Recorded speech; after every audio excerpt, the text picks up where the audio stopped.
for a weekend is a good sign. Yeah. So I just want to jump into it. I'm sure that you probably saw the report. I'm still trying to get it confirmed with the Ministry of Health about the end of May timeline for this remaining masking mandate. You know, high risk locations at this time of year and knowing what's going on, this kind of seemed like a no brainer. And I'm just wondering what you thought. Yeah, it's a no-brainer. Look, I've been saying for a while that the mask mandate for everywhere else should not have been lifted, at least for another few weeks. We might be peaking now in terms of new cases per day in Ontario. The modeling was suggesting the peak would be in early May. Either way, we're not out of the wave, so we should be maintaining the easiest, most impactful, and least expensive mitigation measures. And number one amongst them, to my mind, is mask wearing. So the fact that there's some conversation of even removing those for the high risk settings, that's just doesn't make much sense to me. So it must be maintained. And the fact that they are talking about maintaining it until the end of May makes good sense to me. In fact, it should be longer than that for these high risk settings, because we don't know what the future holds yet. You know, like it seems logical that the late spring and summer will look pretty good. It has the last couple of years. Transmission will diminish, summers will look good. If no new variant emerges, we might be looking towards a better fall as well. So things are going to get better all the time, knock on wood. But they aren't great right now. We have 100,000 cases per day, anticipating an increase in hospitalizations pretty soon because of those increase in cases. And we still have a significant section of the population, I'm talking about kids under 5, who cannot be vaccinated. Therefore, we do what we can to protect them. We also have, we're talking about high-risk settings here, long-term care centers, hospitals, places where the immunocompromised might gather. Why not try to protect them as much as we can? Why not? What's the cost here? I don't see the reasoning behind trying to remove as many protections as we can as quickly as we can. It makes no sense to me. It's an emotional response, not a scientific one. The just the idea of it. So I just want to hit on a couple things that you said there. You said that it might be hinting at, in the absence of another variant, might be extended until a good fall. But based on everything that Moore has been saying, and based on what we already know, do you anticipate this as maybe being like a blip? Like, would it make sense to go back to these just in the fall? Like, even if it's just take your mask off to see grandma for a bit, I'm just wondering, what the sense is of even thinking about it. I've already heard that this is more of a political decision than it is really one backed up by science, and I'm just sort of wondering Yeah, why they would even consider it. right. So to be clear, the decision to remove masking mandates, I think, is political, not scientific. The decision to return the mask mandates or to extend them is scientific, not political. So let's be clear about that. Is it a blip in the sense that things are going to get better, then get worse later on? I think the seasonal component to COVID infection is well demonstrated. It isn't the major driver of the trends we see, but there is a seasonal component to it.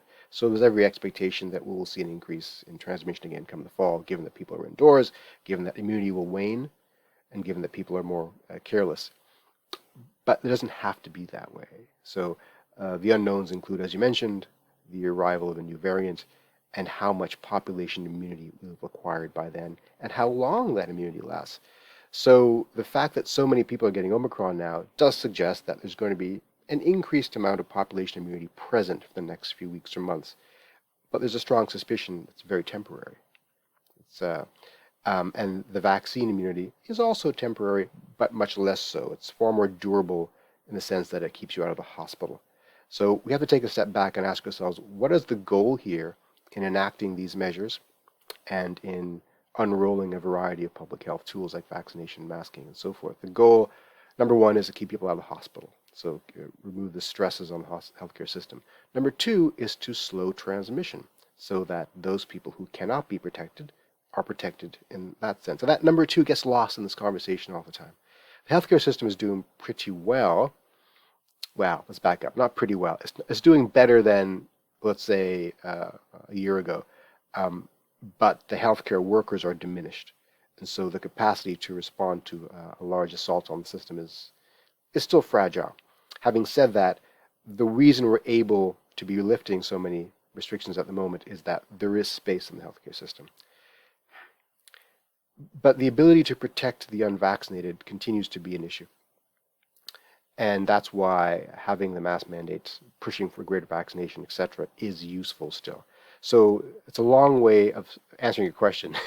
Will we be returning to more masking in the fall? I think it's possible. The unknown is how much tolerance will there be in the population for these vicissitudes in public health responses. And I think the public needs to understand that these tools will be put on and taken off the table on a regular basis, it looks like, from now on.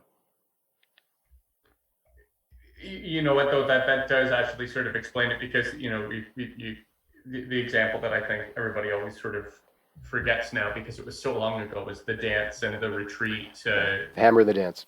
Yeah. Um, I just know that I'm going to be really tight on time for a story, so I don't want to ask you too many more questions. But the one that I sort of wanted to pick up on was you were talking about the immunity with through infection and the unknowns there about the timeline on it. Peter Uni said something similar to me yesterday, that with Omicron it might be a shorter immune period. Mm-hmm. Am I getting that right, or is it just sort of an Yeah. unknown? No, I'm not an immunologist. I can't speak, authoritatively about that. But my understanding is that these upper respiratory infections do not have as much durable immunity, long-lasting immunity. There's some conversations in California, for example, where they experience a large amount of infection that they may have achieved temporary herd immunity, which is why their situation is better than expected. But it will diminish. Now, there are two kinds of immunity. There's cellular and humoral. Humoral is antibodies. Cellular is T cells and stuff like that. Cellular immunity lasts longer, and that's what keeps you out of the hospital and out of the morgue. It's this humoral immunity that is diminishing, and the humoral immunity is what prevents you from getting infected in the first place. So that's why you measure these antibody titers all the time, and it seems to wane in weeks. So with vaccination, about 15 weeks is when we start seeing a dramatic fall in the ability to prevent infection and transmission. And with infection, it's probably less than that. Now, with natural infection, you can't control the dosage that you get. With vaccination, we know exactly what we're giving you. It's been calibrated to give you an optimal immune response. With infection, who knows what you got? And if you weren't highly symptomatic, then maybe you didn't mount a sufficient immune response to have a lasting, humoral immunity. We just don't know. And the amount of variation in the population will be extreme again. We do know that the best immunity is this hybrid immunity. So those who have been triply vaccinated and got COVID probably have the most durable kinds of immunity. So there's an upper limit to the number of people who can have that kind of immunity, and that upper limit is given by the number of people who have been triply vaccinated. Again, long answer to a simple question. This is okay. I'm just going to ask you one last one with two components, so it might yield another one at that length. But then you'll be done with me. The extension would include public transit. I would think that, like other high risk areas, that it would still make sense to continue it in those areas, especially when you have so many people mixing and close together. But the other thing that you had mentioned was the point where masking probably shouldn't have been removed at this point. We're still hearing the debate in school settings, and I'm wondering if this will really kick that argument off once more. The school one's a tough one because, how much longer will we tolerate this endless argument in society about should kids wear masks or not, and is it good for them or not? I don't know the answer to that.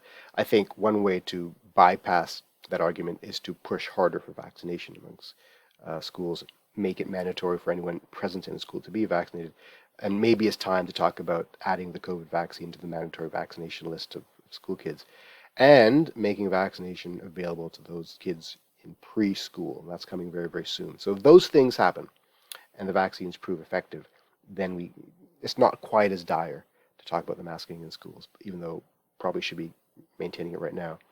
The other thing we haven't talked about is really who's responsible for enforcing this, and what do you do if you get on a bus and someone's not wearing a mask?